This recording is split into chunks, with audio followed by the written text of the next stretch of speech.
Welcome to Block and Build, a podcast from Convergence Magazine. I'm your host and the publisher of Convergence, Caden Mock.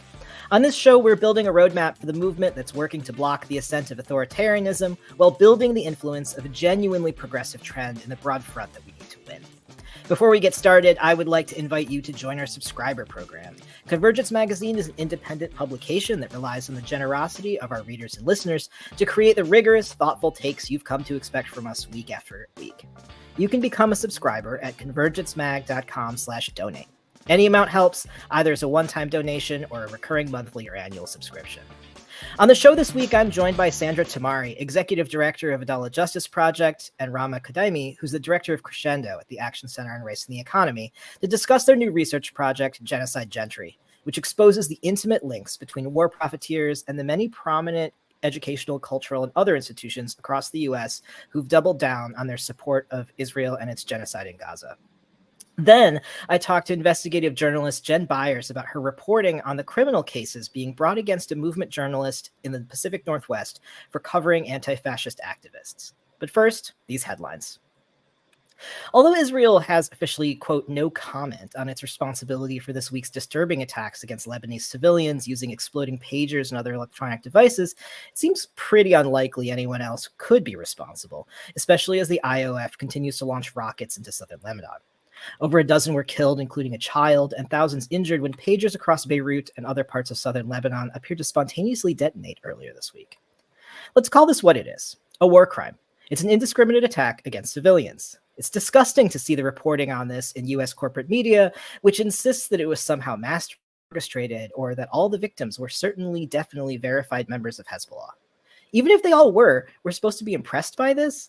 Israel isn't trying to start a regional war. They're already in one, of their own design, and unfortunately, the U.S. is about to be sucked into it. The New York Police Department also did a mass shooting this week at the Brownsville subway station over a $2.90 skipped fare. One person is dead, 2 people are seriously injured, and 1 police officer was also shot by a police officer. No amount of money is worth this kind of violence and loss, and certainly 90 cents.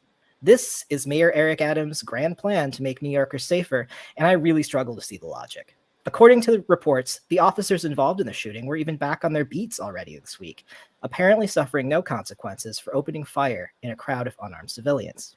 Remember, if you see someone skipping a fare, no, you didn't. If you can afford it, swipe them in. There were also rumors of Pinkerton security sightings, yes, those Pinkertons, on Columbia University's campus, spreading on Twitter and Instagram earlier this week, with posts from students and faculty alleging photographic evidence. This is likely in response to campus protests against the genocide last May, in which NYPD was brought in to break up the encampment. Several campuses across the country have taken action to prevent another round of protests, including things like fencing off public grounds where students would otherwise gather. While neither confirming nor denying the presence of the security group, the university was compelled enough by the evidence circulating on social media to have a campus spokesperson put out the following statement, quote, "From time to time, we contract with external contractors to add capacity to our public safety team. These contractors, like the rest of public safety, are unarmed," which is not particularly reassuring. Now, I'm really excited to talk to Rama and Sandra about Genocide Gentry, which, as we're talking about the university administrations doubling down on repressing anti-genocide protests on their campuses, the thing that always comes to mind is why. When I was in graduate school and for the years that I worked to get the university where I was at to cut ties fuel industry, in particular about their support for hydrofracking in Western New York and Pennsylvania, I know that one thing you should always do to answer that question is to follow the money. The Action Center on Race and the Economy, Little Sis, and Adala Justice Project have done just that around the ties between weapons manufacturers, the fossil fuel industry, big tech, and major institutions of cultural power here in the United States, including universities, but also think tanks and cultural organizations. They hope that this organizers across the U.S. better understand the ties that their local communities have to the businesses that profit from war, and spend vast sums of money in Washington lobbying for their interests. You can find the research for yourself at genocidegentry.org. We'll definitely stick a link in the show notes. And joining me to talk about this project today is Rama Kadaimi, who's the campaign director in charge of Crescendo at the Action Center on Race and the Economy, and Sandra Tamari, who's the executive director of Adala Justice Project. Thank you both for making the time to come on the show and talk about this very important research. Thank you, Kaden. Thank you.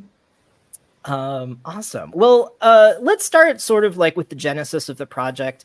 Could you talk a little bit about the concept for Genocide Gentry, where it came from, and what brought you all together to work on it? Yeah, thank you. You know, we like the rest of your audience have been, watching the protests on campuses and this genocide unfold. We, for nearly 1 year, have been advocating, protesting, making millions of phone calls to Congress, we've been engaged in direct action aimed at the White House and at members of Congress, and we have not been able to secure a ceasefire or an embargo. We haven't been able to stop this. And, it's now time for us to think about what other targets are available to us. If our government is not listening to us, despite the fact that the polls show that a majority of Americans are calling for a ceasefire and are calling for an end of weapons shipments to Israel, we have to think about what strategically is available to us. We know that the weapons companies are making, profits through the roof during this time of genocide, and we started to think, how do we, what's available to us. We know that in Gaza, Israel has destroyed every university and nearly 200 cultural and heritage sites since October. They've been using bombs that are made by companies, mostly companies in the US, including, the ones that we include in the Genocide Gentry, companies like Lockheed Martin, Boeing, Northrop Grumman.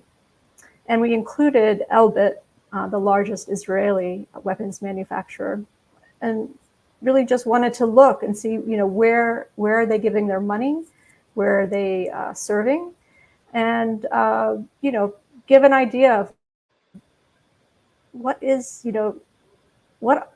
the culture washing, what is the education washing that these companies are doing. What we found is that educational and cultural institutions have granted prestigious positions to weapons manufacturers, entrusting them with huge influence over how these institutions respond or don't respond to the destruction of life in Gaza and across our planet.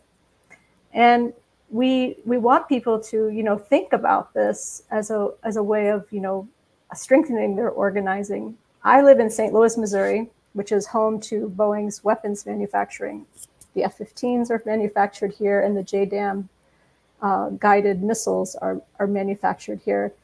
And we've been long looking at, the ways, ways of targeting Boeing. It's almost an impossible, task. This is a company that shows up everywhere in St. Louis. We started to pay attention. An arts fair shows up, a St. Louis art fair shows up. Boeing is a major sponsor. The botanical gardens are sponsored by Boeing. And even this year, the lead sponsor of the St. Louis Pride March was Boeing. And so we really want to think about we as consumers, as the public, are not buying what Boeing sells, but we are consumers of the things that they are sponsoring. So how do we choose these targets as a way of putting some pressure on these targets to impact Boeing's reputation? And then when we were thinking about this project, it was natural for us to reach out to Little Sis, who has a long history of doing this kind of research, and our friends at ACRE. Rama, who we'll hear from, has been really embedded with our team strategically about this kind of organizing. Awesome. Yeah. I mean, I know that from my experience, that a lot of research like this is really the bread and butter of a lot of the work that especially Acre and Little Sis have done together. Rama, I'm wondering if you could talk a little bit about the work that goes into creating a project like this, and what kind of research you were doing, and how you think about also presenting a lot of this data. Yeah, so a lot of times when we think about research, people kind of get scared. They're like, I don't even know where to start, what questions to ask, how do I even find this information? And I think this project really highlights how, this information, a lot of times it's like really right there out there. And it's Mhm. just about us coming together to make the connections in order to help the campaigning. So what we first did was identify the top weapons corporations by revenue that we know are sending arms to Israel. So that includes Lockheed Martin, which in the second quarter of this year reported net sales of $18 billion, and Boeing, which Sandra mentioned, which reported at the same time, same quarter of 2024 revenue, 16.9 billion. So that's a lot of money that these It's a companies are lot of making money. selling off weapons. And so once we identified the corporations, we looked at their websites and saw who's sitting on their boards and started kind of collecting from there what are the affiliations they have listed there as part of their bios, and then did even more targeted web searches, looked at, for example, LinkedIn and other kind of just like websites that pop up when we Google these folks' names. And we wanted to identify more like, past and present academic and cultural ties, as well as other corporate boards they sit on, or past associations with the government, since we know a lot of time there is this reality of a revolving door when it comes to the weapons industry. And we did this, folks did this on their own, but we also at times did, research-a-thons where folks just got together on Zoom and had some music playing and really making this a participatory project so others could also plug in and strengthen their research skills. And it's something I actually highly organize for organizers and activists to not get overwhelmed in the research phase of campaigns. Like, make it a group project together. And then we did just like several waves of internal review for fact checking. At times have to update because, a board member stepped down, someone took their place. And in the end, we found 54 museums, cultural organizations, universities, and colleges that currently host these individuals who sit on the boards of weapons companies. They either have them on their own boards or in other prominent roles. And so the website, when you go on it, there's both a searchable map and an Airtable that displays this data. So folks have a couple different ways to look through the data. The map, I think, allows us to see how distributed this power network is across cities and regions, which I think is a very, powerful way to imagine just how widespread, this network we're talking about. And the Airtable, I think, is a great way to kind of just like, you can filter by different categories. For example, you can find like what are all the cultural institutions listed here? What are all the universities, the corporations, or philanthropic ties? And I think what's interesting is like it's just so widespread, like I was saying. It's not like, they're all concentrated on a couple different museum boards or a couple different university boards. It's really goes away. And again, I think goes back to our point of this is just, it's so embedded in the cultural and educational life of the United States that these people are giving these prestigious positions when frankly they probably should be scrutinized more for their role in war profiteering across the globe. And then we then featured a sample of these individuals and institutions on the website. So for example, we have Jay Johnson, who is a former Secretary of Homeland Security under Obama and currently is a Columbia University trustee and sits on the Lockheed Martin board of directors. And as you mentioned, earlier in this segment, like Colombia has violently shut down student protests demanding divestment from weapons companies such as Lockheed Martin. Catherine B. Reynolds, who sits on the General Dynamics board, supports a wide variety of cultural and performing arts through her foundation, like the John F. Kennedy Center for Performing Arts, the National Gallery of Art, the Wolf Trap Foundation for Performing Arts. And so, I don't believe any of these institutions that are really well-known cultural institutions in the US have said anything about the destruction of culture that's being part of the genocide we're seeing unfold in Gaza. And then, there's some institutions we also kind of highlighted. So we highlighted Citigroup, which, financially facilitates the transfer of U.S. arms to Israel. James Turley sits on both the board of Citi and Northrop Grumman. So the idea being, again, is like making these connections and giving folks another angle to think about when they're thinking about what are the campaigns where we can actually pressure and bring about an end to U.S. support for Israeli war crimes and genocide. Yeah, I think that, I mean, well, the example that you just gave seems particularly sobering to me, because it kind of sounds like that guy in particular is sort of like playing this on both, like double dipping, right? Like playing this on both sides in terms of like being able to make money for himself, being able to make money for his corporate affiliations off of the slaughter of civilians, which is really dark. And I think that the thing that this really highlighted for me is also that like the way in which these companies can manufacture consent is not just through lobbying decision makers in Washington. It's also in this public facing way towards us as just like regular people who live in the United States who like, I love a museum. I've been to concerts at Wolf Trap, like I like as an ordinary like American consumer of culture and stuff, that like these institutions touch my life in a much more concrete and immediate way, which I think is really interesting. Well, the question that I also have for both of you is what are the things that you hope that people will take away from some of this research? What's the impact that you're hoping to have? Yeah, I mean, one thing that we hope is that people have a broader understanding of what we're up against.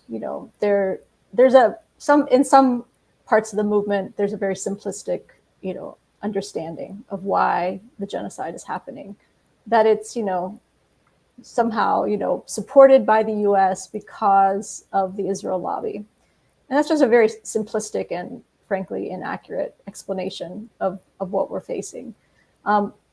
This is a US genocide. This is, being funded and politically supported by our government.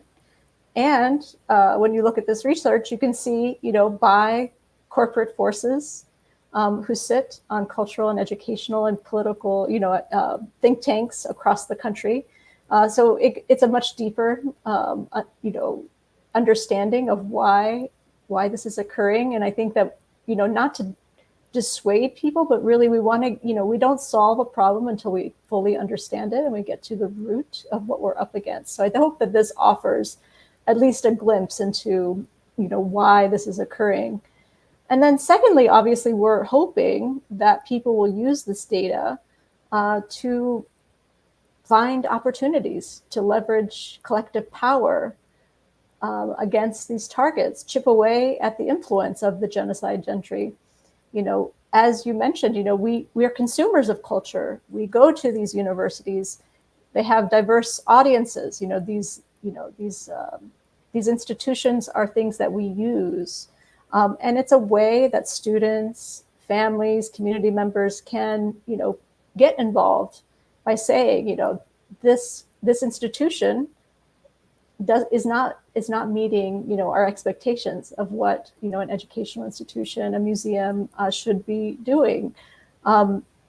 These are institutions that are perceived as being spaces for learning and ethics. And frankly, their association with weapons manufacturers, when that is made known, should be very controversial, and it should be newsworthy. And so campaigns, I think have a lot of potential against these targets. Yeah, makes a lot of sense to me. Rama, are there other things that you're hoping folks will take away from the research? Yeah, I do think that it also kind of makes people think about the different leverage that we have. A weapons company, again, the average person is not going to be like, I have shares in, Lockheed Martin, and I can use that way as a route. Or even, students now, what they're facing when they come up against these demands around divestment. It's different layers that are allowing these weapons companies to continue their profiteering off of war crimes and, and genocide. And so I think what we're also hoping too is that people understand that they have power beyond a vote. They have power as consumers, they have power as fans, they have powers as people who go to museums, they have power as creators. And I think that's a very important way, especially in a moment of time where we can feel very powerless. And the reality is we have not been able to actually, bring a permanent ceasefire. We have not been able yet to have an arms embargo. But I think the more we understand that there's going to have to just be many different levers we pull, the more opportunities we're able to then put ourselves into a better position to actually win what we want in terms of these campaigns and actually lead to, the liberation of Palestine, but also our collective liberation and our collective safety. And I think, like Sandra was saying earlier, like it's not just this is in this moment we're talking about Palestine and we're talking about the genocide there. But Palestine is just an opportunity to also bring in so many different issues in this moment too, in terms of what the repression is that folks are facing when they speak up and demand an arms embargo or divestment or boycott. And what does it mean that these weapons companies are profiting from genocide, but a lot of times these same board members are also sitting on the boards of corporations that are fueling the destruction of our environment. What does it mean then? So those connections are so important. And I think it's, again, an opportunity to look beyond just the one lens of Palestine when we're talking about corporate power, when we're talking about those who are behind and profiting from all of this. Yeah, totally. I mean, one of the things that stood out to me, like just scrolling through some of the names and affiliations, is also just how many of those folks then also have ties to other sort of like big business like areas that we think of as sort of like anti-democratic, like anti-environment sort of actors, whether that's the fossil fuel industry, big tech. Like I saw a lot of Google in the spreadsheet that like those are it. Like I think there are a lot of ways in which those ties get obfuscated, sometimes very intentionally, but that like bringing like explicitly like showing the way that those things are tied together honestly made me feel a lot less nuts, like we see these things sort of play out in the way power works in this country, and seeing it all tied together was very helpful and illuminating to just be like, yeah, the thing you're seeing is real, right? Like it's there, and it's traceable, which I think is great.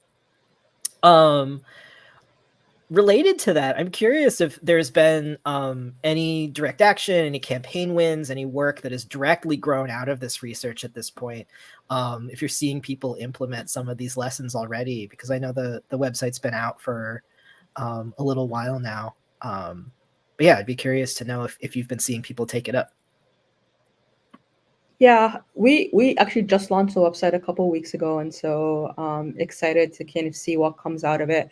I wanted to like quickly just highlight two examples that actually were in play before this website came out, but I think is like really showcases what is the potential in terms of what we talk about when we want people to think about cultural and university connections to war making and genocide. So earlier this year, there's this well-known festival, South by Southwest, that gets held in Austin, Texas every single year, and 80 artists had withdrawn this year because of the festival's ties with U.S. militarism. And this campaign actually led the festival to eventually announce that the U.S. Army and companies who engage in weapons manufacturers will not be sponsors in the future, which is like a big win to set the tone for what others should hopefully do in the future. And just last week, some students at MIT announced that, based on pressure that they had been putting on the university, that MIT announced it was going to be discontinuing a program that had been connecting its students and researchers to the Israeli offices of Lockheed Martin for opportunities around collaboration and internships. So again, another example of how it's really important that we look at the military industrial complex and the big role that universities play in that, because of their getting money from and relationship to these weapons companies. And so kind of like, how can, again, we use the data in Genocide Gentry for people to see, okay, what is the local connections that I have, that I can put pressure on to disrupt the power of the Genocide Gentry and inspire you. This is the sample size we have is small, and you can do so much more. I think also be inspired to do your own research, and particularly to think about like that following the money part as well, in terms of who's donating to these museums, who is sponsoring their events, your local theater events, etc. It's also important. And I know Sandra at and Adalat Justice Project have had this ongoing campaign also targeting HRC, if you want to share about that too. Oh, yeah. Yeah, right. The Human Rights Campaign, who, we know is not a real beacon of progressive, values for the queer community, but they claim to be. They claim to be, the largest civil rights organization that focuses on the rights of, lesbian, gay, bisexual, transgender, and queer people. It's a very powerful organization, and they're supported by countless number of big donors, including corporate partners like Target, Microsoft. What jumped out to us is that they are sponsored by Northrop Grumman. We don't know how much money they receive from Northrop Grumman, but we know that as late as mid-August, Northrop Grumman appeared on their Platinum Partners page. Recently, Northrop Grumman's logo was taken down from that page. And we're investigating why that is. There's a coalition of organizations that have been leading protests outside of HRC's headquarters in DC and at their galas, including, ACT UP New York, No Pride in Genocide, Riders Against the War on Gaza, and our own organization, Adalat Justice Project. We're demanding that they sever their ties to Northrop Grumman, and that we also, want them to, align their policies and actions with stated values. They claim to represent, the equality and dignity of all queer people across the globe. They are not honoring the life and dignity of Palestinian queers, certainly, and Palestinian lives writ large. This is an organization that we think can be moved, because this is an organization that, while it's, very, very powerful, I think it's uniquely vulnerable at the same time, because of the values that it exposes, that it espouses, and because of, the activism and the leadership that queer communities have taken in organizing against the genocide.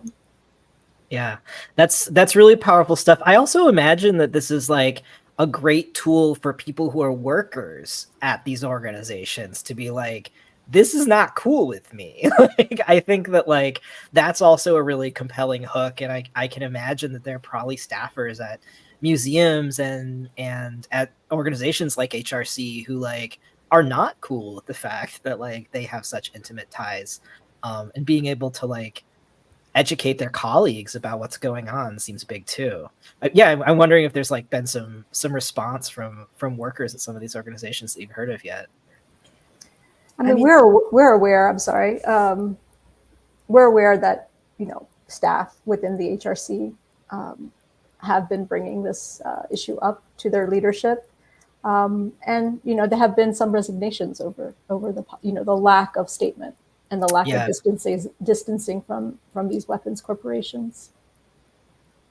Yeah, I'll add to that. I think some of the most exciting work organizing we have, since you brought up Google, seeing the connection to Google. Like, we know, we have partners who have led on the No Tech for Apartheid campaign, and one of the reasons that campaign has blossomed the way it is in terms of trying to push Google and Amazon to end their contracts with the Israeli military and the Israeli state is because particularly Google workers have taken many different action, from protests to sit-ins in their offices, and have faced backlash, including getting, being fired. And I think this is like an important reminder of, again, thinking about the different positionalities we can use to be in solidarity with the Palestinian people in this moment, and how it's important that more of us take action collectively, because that's the only way we're going to be able to withstand then when that repression and oppression comes. And again, we can take that lesson from these Google workers, we can take that lesson from the students who, faced so much repression back in the spring, and that's not going to be stopping them from continuing to take action this fall. And again, urge people to really spend time on this website, genocidegentry.org, and see kind of what you and your community members can do collectively to, take that action locally. And all of this, collectively then hopefully does put an end to this immediate genocide, but also in the longer term, we do want to see a free and liberated Palestine. Yeah. And also, I mean, despite the Biden administration's claims to the contrary, like, the United States is at war. Like, we have troops all over the world, and the implications of that are far reaching, both in the region, but also globally. So I think there's obviously a lot of work to do on this, and targeting weapons manufacturers makes a heck of a lot of sense to me. Yes. So I really deeply appreciate the work, and thank you so much for making the time. Is there anything else that you think our listeners should be aware of? Any other things that maybe haven't come up in our conversation so far? Well, I'll just mention a couple of campaigns that are ongoing that relate to the research that is here. Like, as you mentioned, there is this cross-pollination among corporations, double dipping of profits. The BDS movement, the Boycott, Divestment, and Sanctions movement, is launching a campaign against Chevron. There's going to be a week of action next week. Chevron is one of the main extractors of fossil gas in Israel. It is providing extraction permits and financing Israeli, exploration of gas and oil, even off the coast of Gaza. And we learned in this research that Chevron's board members, two of their board members, are also on the board of Lockheed Martin. So this is really disturbing, but I think that it helps us, double down on those efforts against Chevron as a target. It's not a weapons company, but it is a facilitator, and I think that these kinds of facilitators maybe are even a little bit more vulnerable than the weapons companies, because it's not their bread and butter. Chevron can pull out of this, and it doesn't affect their bottom line. And then Citibank, as you know, is one of the biggest funders of fossil fuels, and has been holding up racist regimes not only in Israel, but is been involved in the U.S. occupation of Haiti. And there is an ongoing campaign, a summer-long campaign that's been going on against headquarters of Citibank in New York. James Turley, who we mentioned earlier, is also who is a board member of Citi, is also on the board of Northrop Grumman. So it's just deep pockets. We can see it, and we just need to continue to connect the dots and organize against these companies. Yeah, and I'll shout out specifically on the Citibank campaign. Acre has been supporting Empower Change on a campaigns that we launched a year ago before the genocide started, called Banking on Solidarity. Folks can find more info at bankingonsolidarity.org, with the idea being we need, Citibank both owes reparations to the people of Haiti. It was at the urging of the bank that is known as Citibank today, that the U.S. invaded and occupied Haiti back in 1915, and literally just took all their money and put it in their vaults in New York instead. And the fact that Citibank today prides itself in being the largest foreign banking institute in Israel. Like I mentioned earlier, they do help finance the U.S. sales of weapons to Israel today. And so again, these connections are very important to know because it gives us different angles. And while, again, a regular person may not have a direct connect to one of these weapons companies, a lot of people may be consumers and customers Yeah. to Citibank. And so to think more critically, again, about the decisions we're making and how we can use our pressure, both individually and collectively, to get, freedom, justice, and equality for everyone. Great. Thank you so much for sharing those. I think that, really makes concrete for folks how these connections work and how they show up in people's everyday lives. I appreciate you all taking the time, and it's good to see you both. Sandra from Adala Justice Project, Rama from Acre. Thanks for coming on the show today. I hope we get to talk again soon about the important work you all are doing. Thank you, Kaden. Thank you for having us on. Awesome.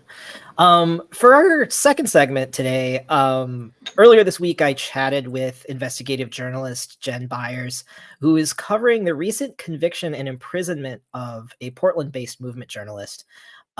Here is the conversation that I had with Jen. I think you'll find it to be pretty disturbing. Last week in Portland, citizen journalist Alyssa Azar was sentenced to 2 weeks of jail time as well as 36 months of probation that includes a ban on her carrying, quote, weapons, and that includes ballistic vests, to protests, after she was arrested and charged in connection to a protest she covered in June of 2021. Azar's reporting has put her squarely in the sights of right-wing organizations in the Pacific Northwest on top of these charges, highlighting the risk that movement reporters make in covering protests.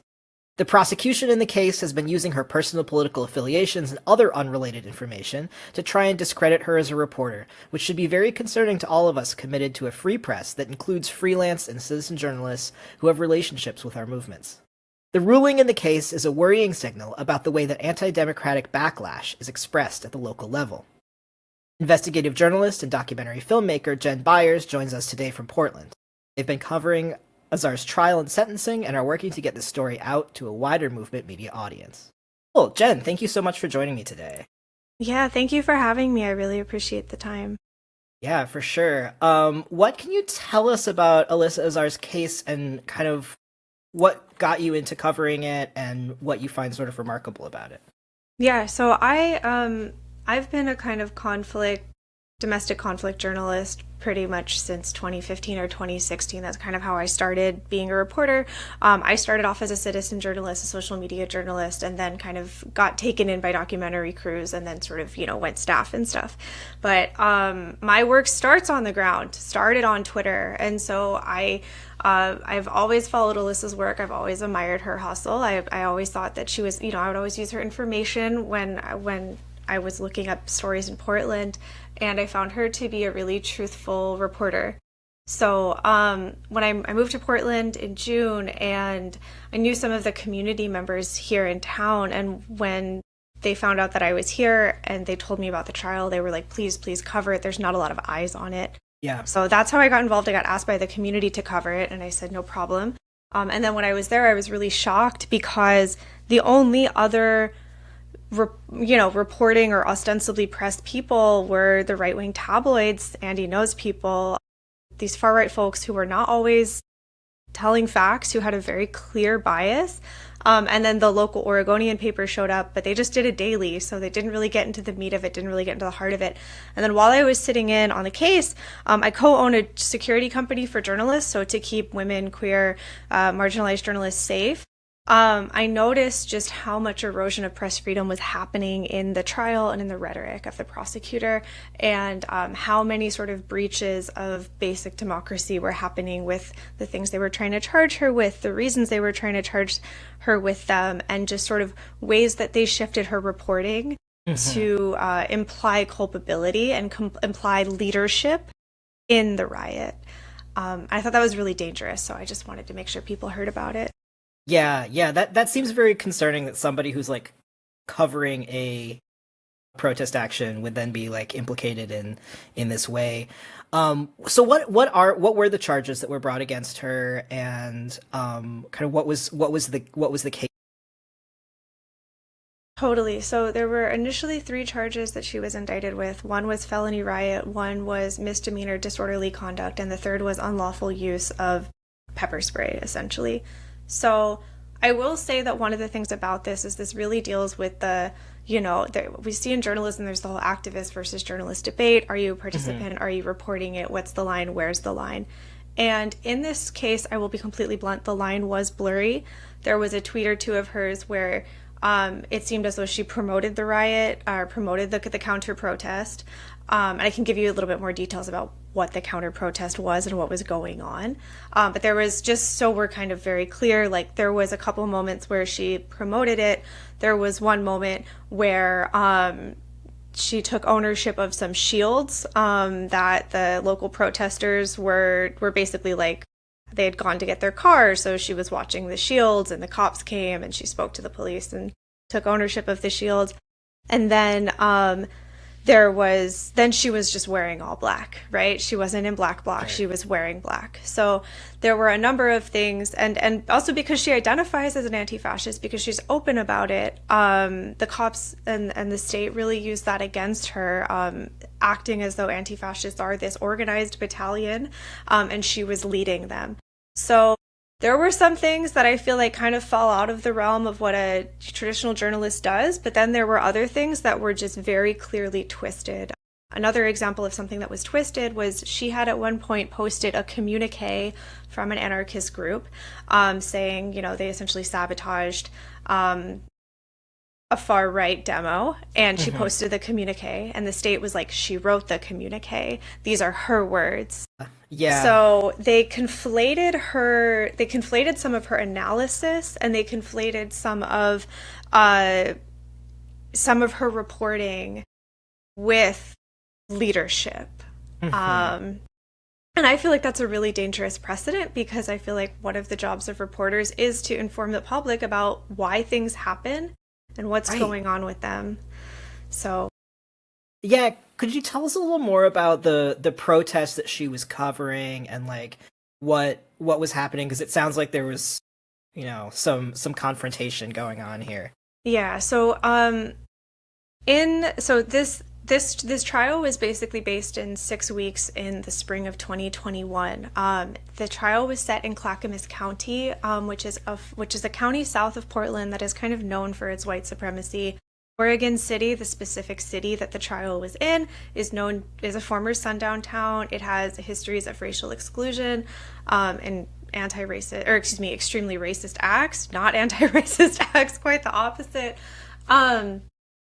So basically this whole 6-week kind of narrative arc began when these far right flag wavers would have these Friday meetings. They would stand on a corner, they would raise flags, and they would try to recruit people. The local anti-fascist crews heard about that, decided that they wanted to disrupt it, and they started to come down to sort of try to disrupt it. There was a couple counter-protest scuffles, a couple actions. Alyssa was reporting on these things. She was posting on Twitter, these things are happening. Here's there was sabotage done here. Here's the communique. And then at a certain point, the Proud Boys got involved to, quote, be security for the far-right flag wavers. And then it turned into a sort of like Antifa versus the Proud Boys dynamic, essentially. One of the things that when I spoke with one of my colleagues, they noted that though in the case it was portrayed as Antifa versus the Proud Boys, what is notably absent was any culpability or any responsibility from the police.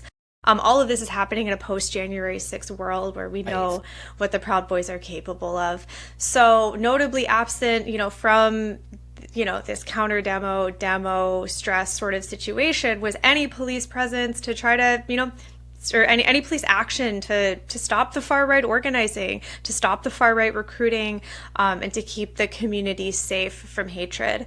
So there was a couple back and forths, and then on June 18th, 2020, there was a pretty significant clash in Clackamas County Park that resulted that resulted. I don't know that anyone got arrested that day, but it's since resulted in a number of indictments of people that were in the park. So this kind of all surrounds this 6-week phase between, spring of 2021 that resulted in a major clash at this park in Clackamas County.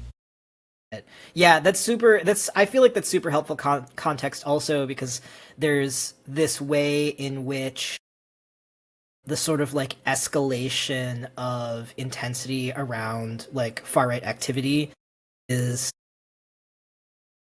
in some ways it feels like it's being like maybe swept under the rug or like underplayed in this context that feels pretty important. So could you tell us a little bit about the outcome of the trial? Kind of what you know now about what Alyssa's up against, and if you've heard, what kind of reaction you've been hearing from the community since the sentencing. Yeah, I mean, the community's devastated. Like, everybody's sad, upset, hurt, angry. People in the community are pretty clearly of the belief that this is a deliberate act of political repression and attempt to silence her, which I think to perhaps speak to where that feeling comes from, the state prosecutor, when he was basically making the asks for plea deal and then later the sentencing, the prosecutor explicitly asked for a few things that me as a journalism safety advisor raises extremely serious red flags. Like you mentioned, there was the inability, so it's phrased as the inability to carry weapons at a public event, right? So the list includes batons, it includes tear gas, it includes pepper spray, but it also includes ballistic vests and tactical vests, which are two things that we know that journalists get shot at. We know that a tactical vest can save a life, so she's no longer allowed to wear those. So that's a major safety concern. Even if it's folded up into this larger list of weapons, it's still a major safety concern, because in our job, that's PPE, number one. And number two, the prosecutor asked for the ability to search her home and her devices and her car without a warrant whenever they felt it was necessary. So luckily, the judge did deny that, but they tried it. Do you know what I mean? Yeah. And to me, I was like, oh, this is pretty clear evidence that they want her data. This is pretty clear evidence that they want the information that she has whenever they want it. So yeah, I kind of forget what the question was, but yeah, the sort of the sentencing and the outcomes. Right. Yeah, well, I mean, this thing about, thankfully the judge denied this, but I think that it makes sense what you're saying, to read the asking for the right to basically search her devices at any time as we want to be able to collect information on people who are involved in anti-fascist organizing in Oregon, which is very concerning on a lot of levels. yeah. And she's already had her home raided once by the PPD. She had her home raided, I want to say, back in November of 2023. The details of the case I'm still looking over. I still have to do all the FOIAs for it. But essentially, from what I've heard word of mouth, is that there was a case where it was believed that she had taken some far-right guy's cell phone, and they searched her house. And they didn't just take the cell phone. They didn't just find and take the cell phone. They, went through all of her personal belongings. They took her laptops. They took her USBs. They took pretty much any digital device that they could find. So this is a pattern with her where it seems very clear that the state wants access to her information. And if this was happening at a traditional newsroom, if this was happening to a journalist who was reporting for the New York Times on a regular basis, the journalism community would be up in arms. Right. She was also arrested at the Palestine protests at PSU back in the spring. So she also has an arrest out, she was arrested for trespass there. She has a couple more sort of cases in the docket, essentially. And this is just the first one that's gone to sentencing. So I think what's also scary is she's getting charged and not all of them are getting dropped, which is quite abnormal. It's quite normal for journalists to get cases dropped as soon as pretty much as soon as they present their credential.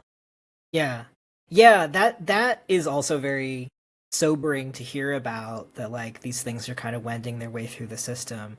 So knowing that there are these charges still out, what's next for Azar, and how can folks who are listening follow her cases and support her? Yeah, I mean, I think I'll say, only she can tell you that. And I think she is just kind of doing it day by day right now. The community is doing a pretty good job of supporting her.